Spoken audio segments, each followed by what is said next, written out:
저는 현재 무주택 상황입니다. 얼마 전 한국은행이 금리를 인하했는데 그래서 서울에 지금 내 집을 사는 게 맞는지 아니면 조금 더 기다려야 하는지 궁금합니다. 금리 인하와 주택 가격, 금리 인하가 되면 주택 가격이 상승하냐, 금리가 올라가면은 주택이 내려오냐, 이 말하고 똑같죠. 그렇지 않다. 이게 절대로 그렇게 보면 안 된다. 이거는 금리하고 아파트를 이렇게 단순하게 보는 것이 아니다. 지금 아파트 가격이 바닥치고 올랐다가 조정됐다가 또 올랐잖아요. 근데 금리 높지 않습니까? 금리가 높은데도 올라가잖아요. 어떻게 봐야 되냐면, 우리가 이 금리는 경제 상황하고 밀접한 거예요. 경기가 안 좋아, 금리는 내려오는 거예요. 아파트 가격이 올라가 내리다, 거기에 접목시키면 안 돼요. 무조건 내려오는 거예요. 이렇게 경기가 좋아, 금리는 올라간다. 기본적으로 일단 이런 생각을 가지고서 경제를 바라봐야 돼요. 경기가 좋을 때는, 경기가 좋다 이 말은 뭐냐면, 여기에는 인플레이션이 동반하는 거예요. 하이퍼 인플레이션. 그러니까 인플레이션이 너무 과다하게 올라가면 금리도, 경기도 과열되면서 금리가 과다하게 올라갈 수밖에 없는 거예요. 자, 그러면 우리 지금 상황이 금리가 고점을 찍고 주춤하고 내려오는 이유는 왜 내려오겠어요?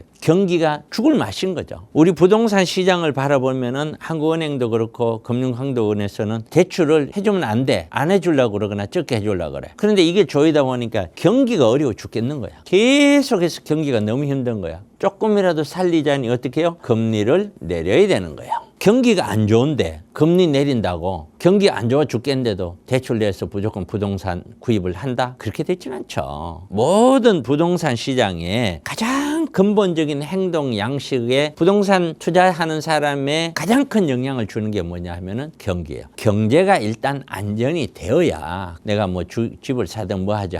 경제가 안정이 안 되면은요, 아무리 금리를 내려도 사람들은 그 돈을 가지고 은행에 넣어놓거나 혹시 일어날 수 있는 내 미래를 대비해서 돈을 끌어안고 있지, 수업이나 투자로 이어지지가 않아요. 부동산도 마찬가지예요. 이 시간을 들여서 다시 한번 말씀드립니다. 금리가 내려오면 부동산 오르고 금리가 올라가면 부동산 내린다, 이런 생각은 싹 지워버리십시오. 부동산 시장 자체가 가격이 쭉 올라가는 상승 흐름을 막 타고 있는 가운데 경기도 무난하고 좋아, 끌고 올라갈 수가 있어요. 금리가 좀 올려도 부동산 시장은 밀고 갈 수가 있어요. 경기가 별로 안 좋아, 이런데 불경기를 살리려고 금리를 내려, 이러면 이때는 더 올라가요. 아파트 시장이 대세 흐름이 상승으로 잡아버리면은 금리를 올려도 올라가고 금리를 내려도 올라간다는 뜻이에요. 그 반대로 아파트 시장 자체가 하락을 흐름을 잡게 되면은 금리를 내려도 하락이 되고 금리를 올려도 하락이 되는. 금리 하락이 되면은 돈이 그만큼 풀리는데 돈 갖고 사람이 사지 않습니까? 그렇지 않아요. 금리 하락이 되더라도 대출을 일으켜서, 금리라는 건 대출하고 관계가 있으니까요. 대출을 일으켜서 구입하고자 하는 사람들이 더 많이 늘어났었을 때 금리가 내려가면 부동산이 긍정적이지 않습니까? 맞죠. 그런데 그 뒷면에 경기가 불안정 하면은 사람들은 그 대출을 일으켜서 살려고 하지를 않는다고요. 제 주변에 보면 부자들은 전부 지금 현금을 확보해서 붙잡고 있어요.